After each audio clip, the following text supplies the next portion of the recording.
Olá, que Deus nos abençoe. Iniciamos agora mais um Espiritismo em Ação. Hoje é um dia especial para todas as famílias, o Dia das Mães. Viemos trazer uma mensagem em defesa da vida e da maternidade. Para conversarmos sobre a valorização da maternidade e sobre o direito à vida, convidamos Cláudio Campos Borges, médico, ginecologista e obstetra, dirigente do Centro Espírita Vicente de Paulo, de Ceres, Goiás. O nosso convidado valoriza a vida desde a concepção. Já realizou inúmeros partos, acompanhou a emoção das famílias e, em especial, das mãezinhas, quando pegam nos braços seus bebês pela primeira vez. É pai de 5 filhos. Seja bem-vindo, Cláudio. Obrigado, Marli. É um prazer estar aqui para participar desse programa que valoriza a vida desde a concepção. Cláudio, quando se inicia a vida humana? O que a medicina e a ciência falam sobre isso? Uma importante pergunta para a gente entender a vida, a concepção, a união do espermatozoide com o óvulo. Ali é o marco de um novo ser, é o marco do início da vida humana, é o marco daquela existência. Esse conhecimento não é uma grande novidade, é um conhecimento veiculado no ensino fundamental, no ensino médio, e quando a gente vai para a universidade estudar embriologia, fisiologia, a gente observa sim, confirma que no momento da união do espermatozoide com o óvulo, a partir de ali é um novo ser, sui generis, a partir dali é uma nova genética, é um novo ser que vai desenvolver. Ele não existia e a partir dali tem todo o desenvolvimento biológico. Então, não tem dúvida, o início inicia no momento da concepção. O fato de posteriormente, dias depois, esse concepto estar implantado na cavidade uterina, esse intervalo de 7 dias, esse ser já existia, já estava em desenvolvimento. Essa é a grande verdade. Cláudio, em que momento o espírito se liga ao corpo que está se formando no útero materno? Na verdade, quando você me fez a primeira pergunta, a gente fala numa linguagem do que se estuda na universidade. E o que eu acho belo no espiritismo, na doutrina espírita, é exatamente esse ponto de ligação, essa aliança da ciência com a religião. Então, no momento que está acontecendo a concepção, a união do espermatozoide com o óvulo, a fecundação propriamente dito, é nesse momento que é lançado um laço fluídico do perispírito vinculando a esse ser que inicia seu processo de formação. Então, é no momento da concepção que ocorre a ligação desse espírito através do seu perispírito, é exatamente no momento da fecundação. Cláudio, o que é essa anomalia chamada anencefalia? O bebê em formação com anencefalia, ele pode ser considerado um ser humano? Na verdade, nos dias atuais tem sido discutido demais, comentado demais acerca da anencefalia. Algumas resoluções tomadas no Supremo Tribunal Federal. No ponto de vista biológico, o que ocorre é que a embriologia é linda. Do momento da concepção, já inicia um processo de multiplicação das células. Já vai formando um conjunto de células, um enorme número de células que vai se diferenciando e forma uma estrutura que nós chamamos de tubo neural. Esse tubo neural é uma estrutura que vai dar origem ao sistema nervoso central. Tal forma que existe, às vezes, o que nós chamamos de defeitos no fechamento do tubo neural. E esses defeitos no fechamento do tubo neural pode ser numa extremidade anterior, que pode trazer defeitos na formação do cérebro propriamente dito. Ou pode ser na extremidade inferior, vamos assim dizer, simplificando, que pode trazer anomalias, malformações, defeitos na parte da espinha, da coluna. Então, quando ocorre na parte anterior, esse defeito de formação, vai ter uma dificuldade de formar parte do cérebro, a parte mais anterior, os hemisférios, a parte mais anterior. Tal forma que É uma anomalia. A anencefalia é uma doença, é uma anomalia grave. Existe uma classificação, existe uma anomalia gravíssima, né, que é letal, existe severa, mas não é letal, e existe anomalia menor. Então há uma classificação, não podemos tratar a anencefalia como um nenenzinho sem cabeça. Isso não é verdade, nunca foi verdade, isso não é tratado no meio médico, e não é dessa forma que se trata. Porque às vezes a gente ouve essa expressão, mas a grande verdade é que não forma os hemisférios. Claro, existe casos mais severos que não forma nada do cérebro, só fica o tronco encefálico. Mas, então existe uma gradação, essa doença, a anencefalia, ela está presente na população geral, mas o índice é muito baixo, não é para a gente fazer disso também uma panaceia, existe um índice baixo de ocorrência, é uma doença multifatorial, são vários os fatores, onde o fator genético é pouco preponderante, não predomina muito o fator genético. Então a mãe que tem diabetes, associado à pressão alta, associado a uma desnutrição, ela vai aumentando com tudo isso a possibilidade de ter um feto com má formação do sistema nervoso. Agora, vamos diminuindo. Ela não tem pressão alta, ela não tem diabetes, ela tem uma boa nutrição, vai minimizando demais a possibilidade de gestar um concepto com essa anomalia conhecida como anencefalia. No nosso país, foi identificado uma associação muito importante que é a deficiência do ácido fólico, da presença de uma vitamina chamada ácido fólico no organismo materno, ou subdoses, ou um nível um pouco baixo. Então, hoje já é norma no nosso país o acrescentar ácido fólico nos alimentos. Então a farinha de trigo que faz a bolachinha, que faz o pão, já está enriquecida com ácido fólico. Com isso nós já estamos diminuindo e muito o índice de anencefalia no nosso país.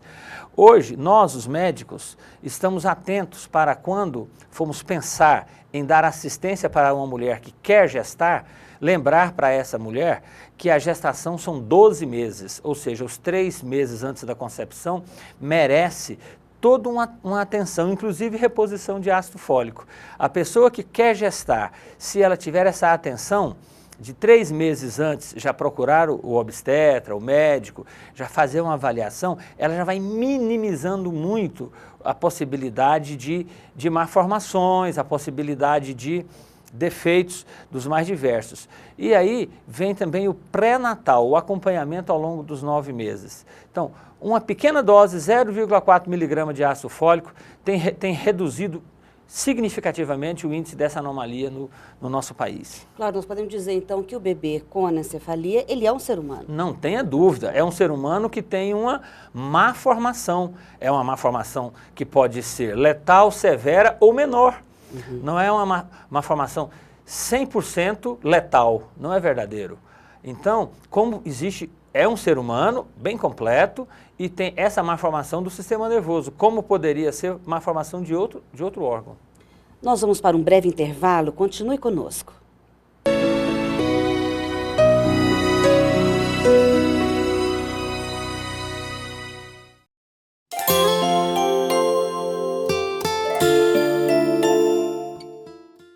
O Espiritismo vem trazer uma nova luz, mostrando que todos nós temos responsabilidade pelos nossos atos, inclusive justificando e esclarecendo que o momento das dores, do sofrimento, não estão vinculados obrigatoriamente à vida de hoje.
Estamos de volta com o programa Espiritismo em Ação, falando hoje sobre maternidade e aborto.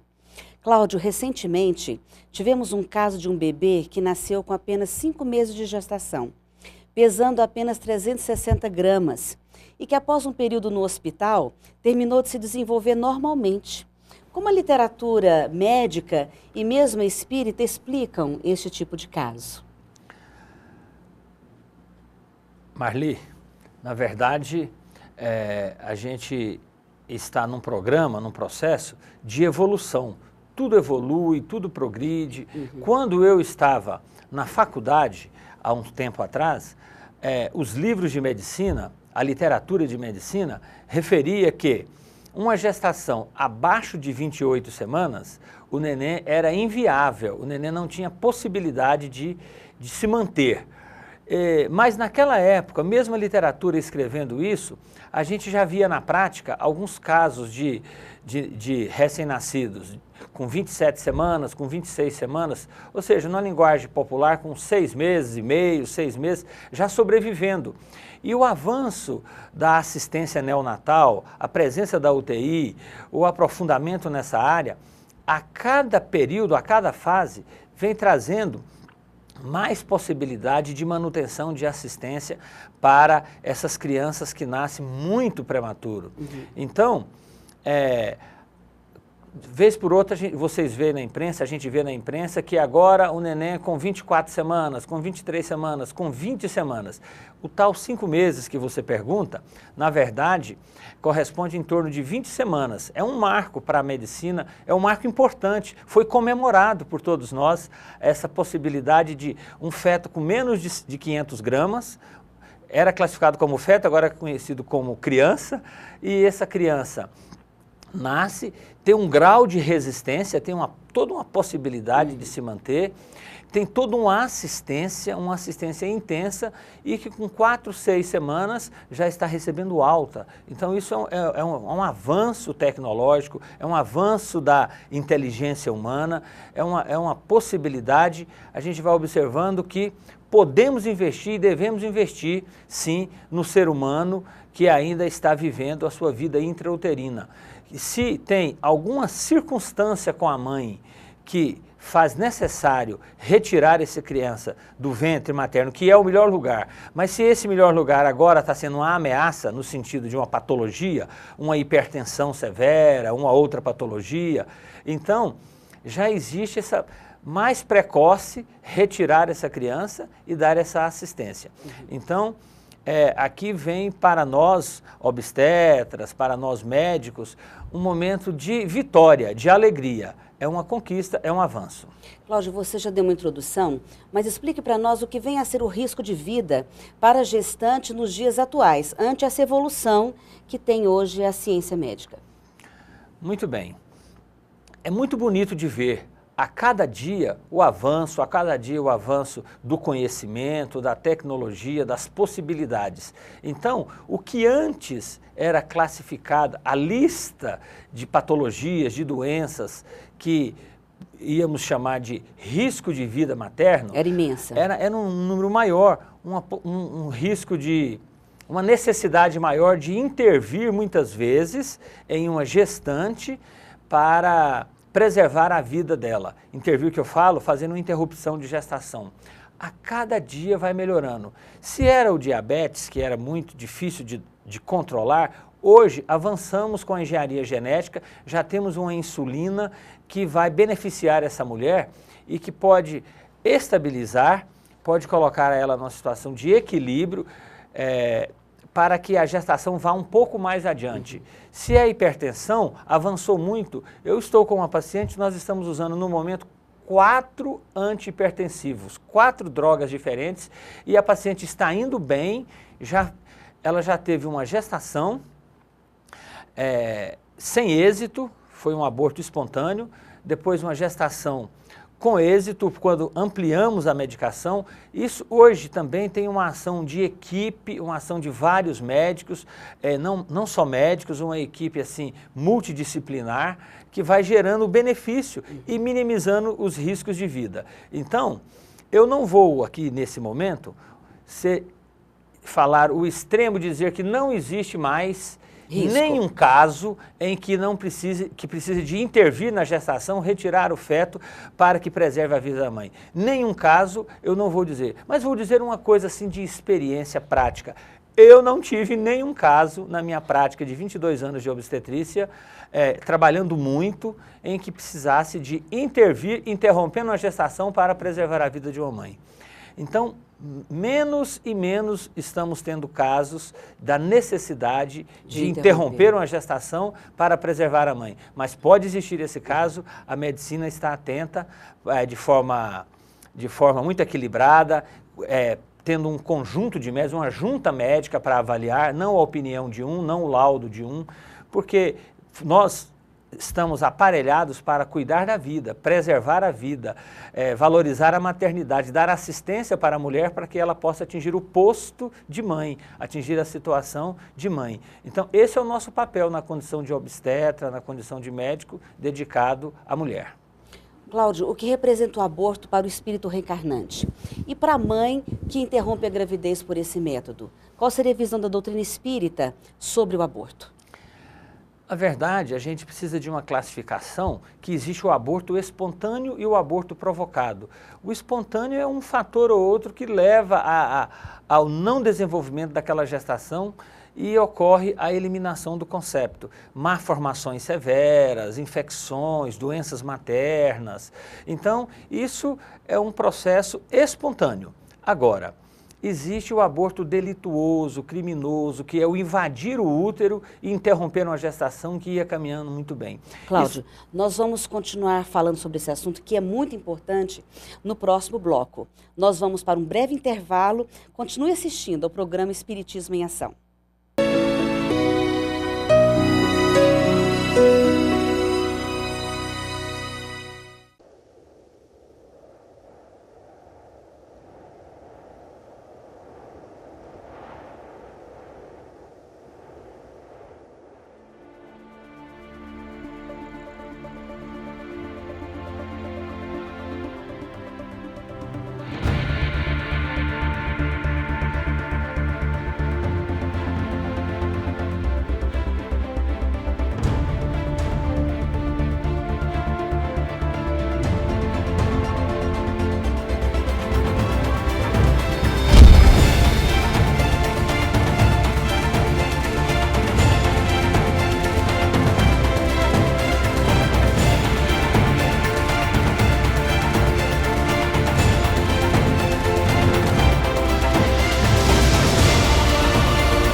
O Espiritismo vem trazer uma nova luz, mostrando que todos nós temos responsabilidade pelos nossos atos, inclusive justificando e esclarecendo que o momento das dores, do sofrimento, não estão vinculados obrigatoriamente à vida de hoje.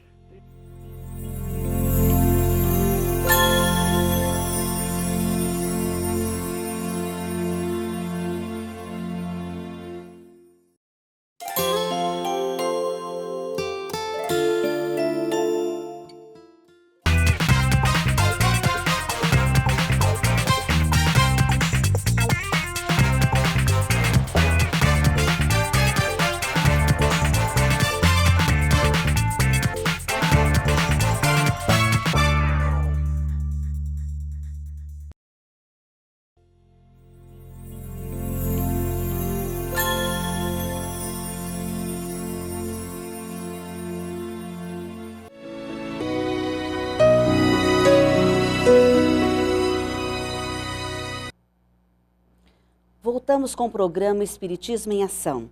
O tema de hoje é maternidade e aborto. Conversamos com o Dr. Cláudio Campos, ginecologista e obstetra. Cláudio, no último bloco nós falávamos sobre as consequências do aborto para o espírito reencarnante e para a mãe que provoca o aborto. Na visão espírita sobre o aborto, nós gostaríamos de ver. E também, Cláudia, a respeito do estupro, que é um caso que nos preocupa. A mãe que não escolheu ficar grávida. Esse erro justifica o outro? Respondendo às consequências, como você me perguntou, a gente tem que lembrar que o aborto não é produtivo, o aborto não traz benefício, o aborto criminoso, o aborto delituoso, ele sempre vai trazer dores, e muitas dores, vai trazer consequências para a mãe e consequências para o espírito reencarnante. Para o espírito reencarnante, imagina quem está com um projeto, todo um projeto de evolução, e agora é sustado isso, e que não estava no planejamento.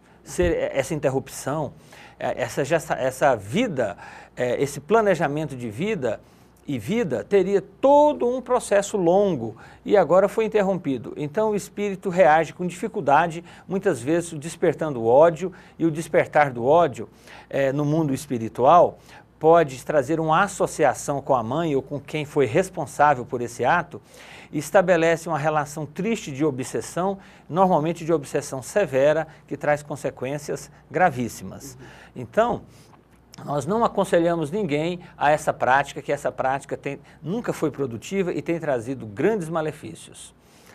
Em relação a uma gestante, a uma mãe, a uma mulher que está na condição de carregar um neném no ventre e que esse neném foi em função de uma violência sexual, de um ato violento, de um estupro, essa pessoa precisa de muita assistência, essa mãe, muito apoio psicológico. Mas uma coisa é certa, se ela fizer uma reflexão mais profunda, é um caso muito especial de ela ser concebida por essa maneira tão agressiva, tão triste, e ela deve valorizar essa gestação.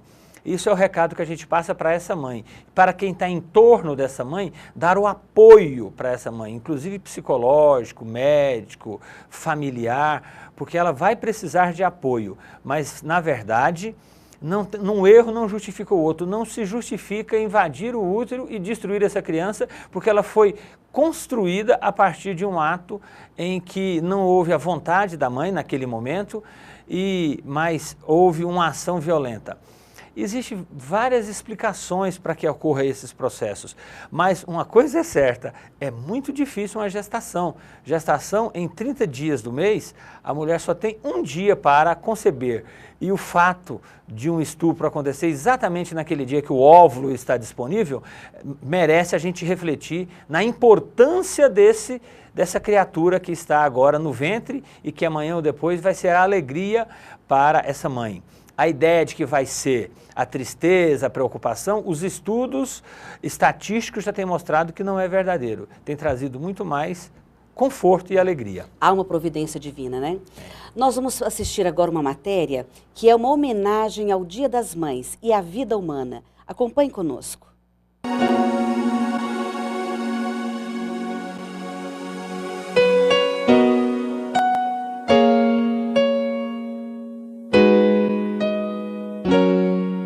É preciso pensar um pouco nas pessoas que ainda vêm, nas crianças. A gente tem que arrumar um jeito de deixar para eles um lugar melhor, para os nossos filhos e para os filhos dos nossos filhos. Pense bem.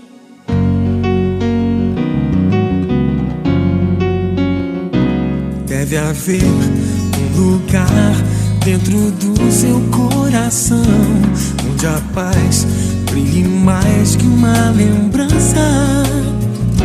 Sem a luz que ela traz, já nem se consegue mais encontrar o caminho da esperança.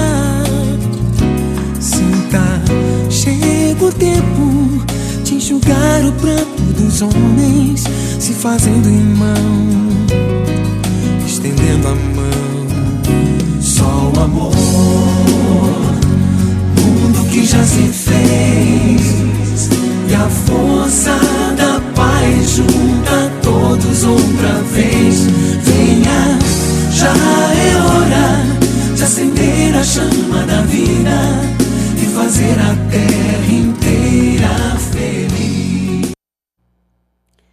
quais são, Cláudia, as possíveis alternativas para que uma mãe em desespero e que pensa em realizar o aborto não efetue? Para uma mãe que está em situação grávida, em situação de desespero, existem várias alternativas. Uma coisa importante é entender que a pior ação é a prática, a realização desse aborto. Então, tudo que puder ser feito para evitar essa ocorrência deve ser feito. Então, deve procurar sim. Por exemplo, a casa espírita tem apoio, tem mecanismo, deve procurar os familiares e mais, os familiares, o parceiro, os amigos têm que estar atentos, porque se a pessoa está em aflição, ela está com a possibilidade de realizar esse ato que vai trazer consequências graves para essa pessoa e para o concepto e para todos. Então, tudo pode ser feito no campo do acolhimento. A gente entende que buscar acolher essa mãe, encaminhá-la para o centro espírita e esclarecer, apoiar, amparar. E para você que está em desespero, achando que não vai ter condições de cuidar do seu filho, não esqueça da possibilidade da adoção. Uma vez deu à luz, você pode viabilizar, vai ser viabilizada a adoção. Existem muitas mães, muitas pessoas que querem ser mães e que têm dificuldade, às vezes não têm nem a possibilidade, estão à espera de um neném, vamos assim dizer. Agora, quando eu digo dessa forma, eu digo que você pensa na adoção porque ao longo desse período, o que pode acontecer é que ao dar à luz, você vai estar mais sensibilizada e já vai estar recebendo sua criança. Não faça o aborto. Em Séries, nós temos uma casa, instituição espírita, que tende a amparar as crianças. Cláudio, finalmente, gostaríamos que você nos deixasse uma mensagem, o que podemos deixar para as mães nesse dia tão especial, em que se comemora a beleza da maternidade e o milagre da vida. Vamos defender a vida. Vamos deixar um abraço amigo para todas as mães e vamos lembrar o que os espíritos amigos têm nos dito para trabalharmos em defesa da vida contra essa prática do aborto. Então vamos lembrar um poema chamado Esperança dos Céus. Há choro dentro da noite, é doloroso gemido de pobre recém-nascido que não encontra lugar. Mãos insensíveis sufocam, pequenina dor humana. É o aborto em lide insana, ferindo a lei sem pensar.